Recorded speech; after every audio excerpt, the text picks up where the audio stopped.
Well, good morning, everybody. Welcome to Automating Data Decisions. Automating data decisions usually has to do something with a computer. Automating computer. Uh, in this particular lesson, we're going to take what we learned from last lesson. If you remember last lesson, we used cross-tabulation. Remember that word? I told you it's going to haunt you, cross-tabulation.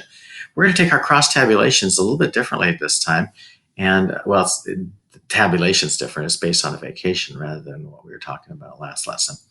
And we're going to take a look at how we cross-tabulate, put it into boxes, and then decide which one's more important than the other. Okay. In this lesson, you're going to look at a simple example of how a computer could be used to complete the decision-making step of the data problem-solving process. You are given the task of creating an algorithm that could suggest a vacation spot. You're going to then create rules of an algorithm that a computer could use to make this decision automatically. You'll share those rules and what choices those rules will make with the class. Well, we're not in a class, so we really can't show those. You're going to then use your rules on data from your classmates to test whether your rule would make the same decision that a person would. The lesson includes the discussion about the benefits and drawbacks using computers to automate the data problem-solving process. Okay, so the objective of today is to design an algorithm for making decisions using data and as inputs. You're going to explain the benefits and the drawbacks using computers for automating decision-making process and interpret, collect data to identify patterns. Okay, so the first thing we're going to do is we're going to look at, be sure to ask for the activity guide and the resource guide for this particular lesson. Okay, so if you remember rightly, we cross-tabulated on our last lesson. And when we cross-tabulated, we had to take the survey that we did, and we cross-tabulated three different things. We had three different columns. In this particular survey, they were actually asking, and this is what you need to do. You got to remember that you must set up what you are looking for before you ever start doing your survey. What is my goal in my survey? Well, this particular survey deals with where would we send somebody on vacation? And where would we send somebody on vacation? If you look at on this cross-tabulation or this way to sum it up, their choices were beach, amusement park, big city, national park. Now, cross-tabulation was dealt with, first of all, we dealt with the vacation and food, vacation, superpower, and vacation and animal. Okay, so this one's just a tad bit different using the vacation because we want to determine where our people or our whoever we're using the algorithm for would like to go on vacation. Okay, so they also had the questions were what kind of would you like ice cream, pizza, salad, or sandwiches? And the second one was your superpower. If you had superpower, what would you like to do? Would you like flying, invisibility, super strength, or teleport? And what kind of animal do you like? Wolf, whale, mouse, or dog? And those are the things that they gave for their choices on surveys. So based on their survey, they come up with these particular results. If somebody went to the beach, they liked ice cream. Somebody went to the amusement park, two people liked ice cream. If somebody went to the big city, only one person liked ice cream. And if you went to the national park, nobody liked ice cream. Okay. Then it went to pizza. If somebody went to the beach, only one person liked pizza there at the beach. Two people at the amusement park, two people at the big city, and so on. Here's what they came up with on their cross-tabulations. This is their results. Now, what do you do from here? You're gonna kind of categorize which is more important. For instance, in the teleporting and superpower, or vacation and superpower, teleporting was the most important. So we would give teleporting the highest one, and we're going to give 2 points for number 1, 1 point for number 2. So in this case, teleport would get 2 points, amusement park would get 1. So let's go over to our next page. Our next page is actually the activity guide. Choosing a vacation. You're going to create an algorithm that will help your classmates choose a vacation spot based on data you collected about their preferences. You can suggest the beach, an amusement park, a national park, or a big city. So that's what I suggested to the surveyed people that I did. After you create your algorithm, you're going to try it out on 3 of your classmates. Okay. So here's your algorithm. Your algorithm will use the answers that users give to assign points to different types of vacations. For each possible answer to the question, decide how many points each location will get. The location with the most points after asking the 3 questions will be where your user should go on vacation. All right. So, first of all, what kind of food do you like? We found that if it's ice cream, okay, 2 points to the beach, 1 point to amusement park. So we go back here and we said, okay, ice cream, 2 points to the beach because that got the most, and 1 point to amusement park. Okay, we go back and we do the same thing for the next column. What's your favorite food? Pizza. Okay, so we go back and we look at pizza. Who got the most points here? We had a tie. So you can go 1 point or 2 points. It's up to you because we had a tie. So let's say we went back here to our deal. We went at 2 points. Let's say 2 points. I already forgot what they were. 2 points to amusement park and 2 points to big city. When you're doing this, you can kind of, big city, BC, and 2 points to amusement park, AP. Okay, so that's, you can also, abbreviate it, makes it a little easier. Okay, so we go back here to salad. We look at salad again. So salad had 5 at National Park and 1 at Big City. So we can go 5 at National Park. Salad had 5, so we'll give them 2 points because they had the most. 2 points. National Park. 1 point. Big City. BC. Okay, and you finish that up. So go ahead and finish all of that up and do your not cross tabulation, but your summary of who gets first place, who gets second place. Okay, so go ahead and do that. We'll come back in just a few moments. Okay, so welcome back. So when you're finished, this is kind of what it should look like. And we'll bring it up here. Nope, that's not it. Let's forget that one. Here it is. This is what it should look like. When you're finished and complete, it should look like something like this. Okay, so you've given 2 points to one. Now, in this particular one, they had a tie, so they gave it 1 point each rather than 2 points each. I gave it 2 points each, but it's up to you. It doesn't really matter which one you do because your points are still going to come out one better than the other. Salad, 2 points to National Park. They didn't give any on the second place because there probably wasn't enough there to make a decision on. So you don't have to do that either. You can give 1 point, 1 point, 2 points, 0 points. It's up to you on how you do it. Just make sure you're consistent with what you do for the whole process. All right. So this is what it looks like when you're all done. Okay. That's what it should look like. Now we'll go into the second portion of it. And we'll get rid of that part here. Come back here. We're going to go into the second portion, testing your algorithm.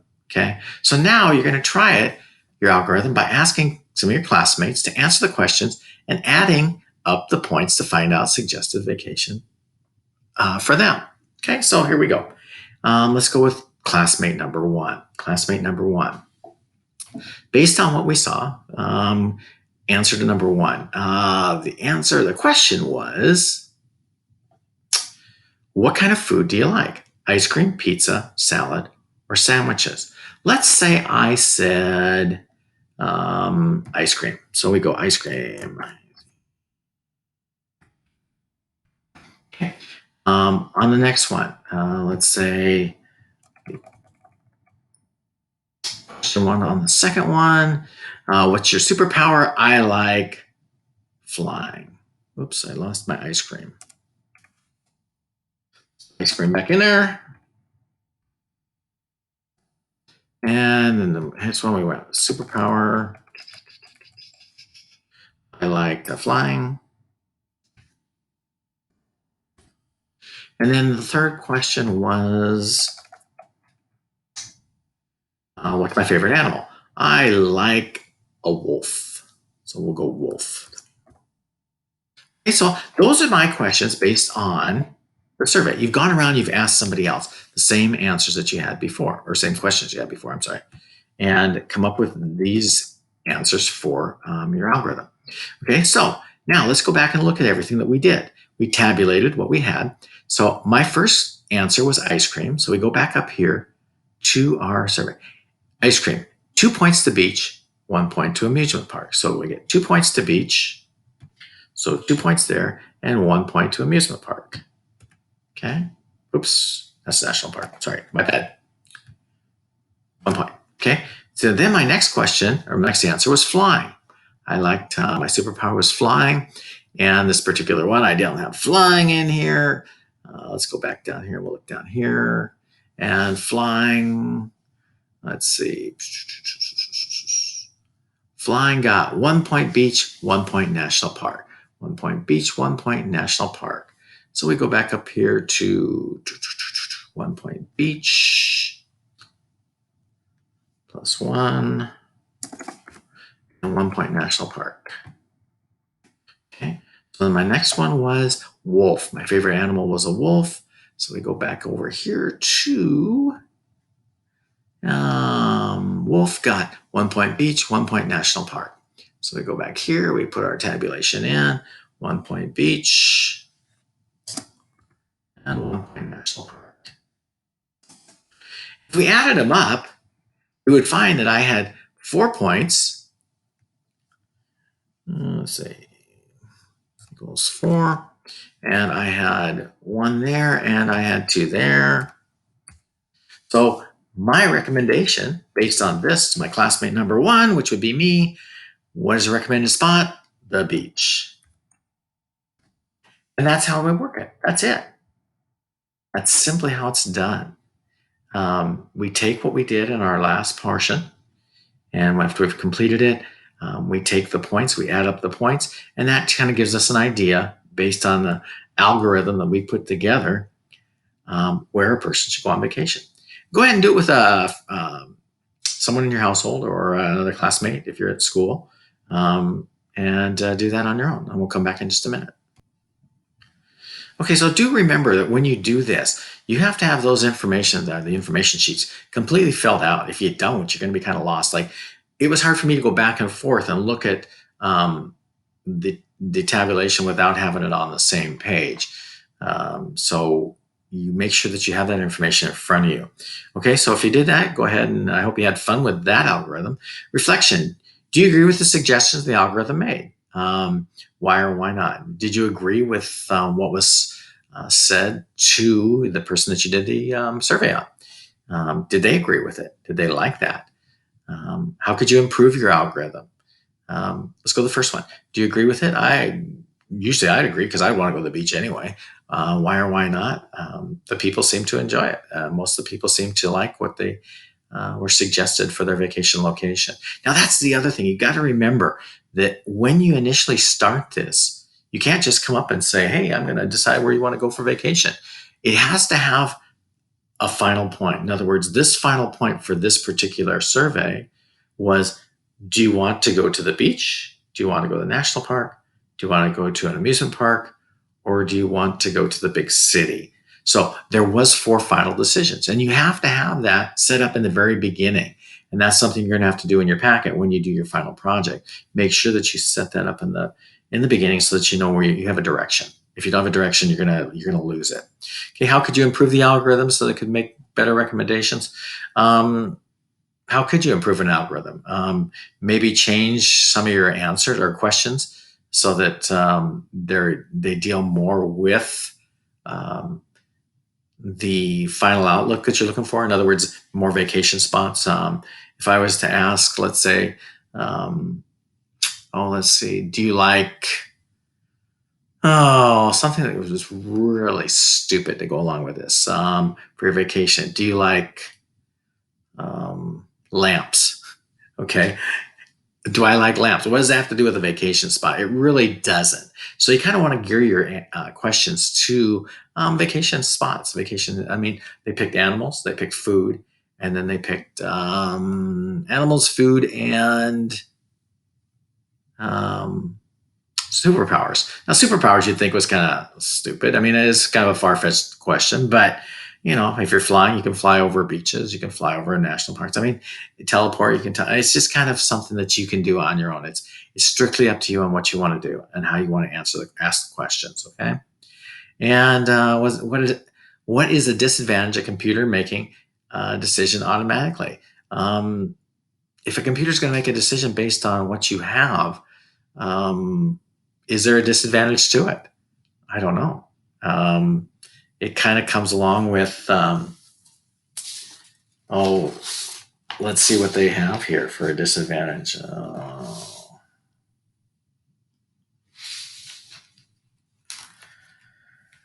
Ask some more questions about something related to the vacation, and that's what I said about the vacation. What's a disadvantage? Your real choice might not be on there, and sometimes it doesn't see obvious things. Okay, so if a person's going on vacation, they may want to go to someplace that isn't on there, and is that obvious to the computer? No, it's not. What's the type of decision that you what types of decision that you want a computer to make automatically. What I will wear, okay. Um, I wouldn't want the computer to decide what I'm going to wear to a particular spot. So, okay. Why? Because by the time I'm told all the answers it needs to know, I could have already picked out my clothes. So that's kind of a ha-ha at the end of that one. So, all right. So that is Unit 5, Lesson 14. It's a little tough because it kind of entails, you having to decide what a computer can do and what it can't do, and the limitations that are involved in something like this with a computer. Do make sure that you do ask your questions, and do make sure that you tabulate them, do cross tabulations, and then tabulate them in a box. It'll make it real easy to make up this particular part of your algorithm.